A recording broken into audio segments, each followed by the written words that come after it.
So hey everyone, in this video we will see how to fix Frigidaire countertop ice maker, add water, light stays on, float and reservoir fix. So fix 1 is hard reset. Turn the unit off and unplug it from the wall.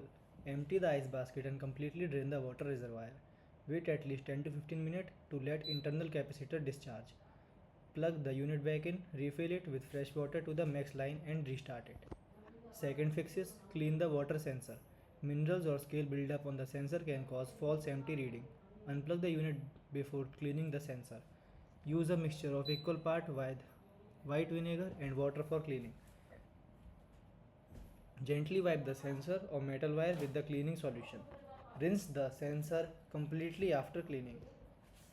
Third fix is check the float switch. Locate the small float or sensor mechanism at the bottom of the water reservoir. Ensure the float or sensor move freely up and down. Check for any obstruction that may cause it to be stuck or wedged. Gently clear any debris blocking that float or sensor. So fourth fix is clear air traps. Air pocket in the water pump prevent it from pulling water. Unplug it ice maker prior to maintenance. Remove the ice basket for better access. Tilt the machine at the 45-degree angle to eliminate air bubbles from the intake line.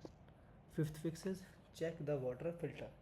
Some Frigidaire models feature a water filter near the pump or reservoir intake. To maintain performance, remove the water filter regularly. Rinse the filter under tap water to eliminate trapped sediment. Reinstall the filter and rinsing to ensure proper function. Thanks for watching.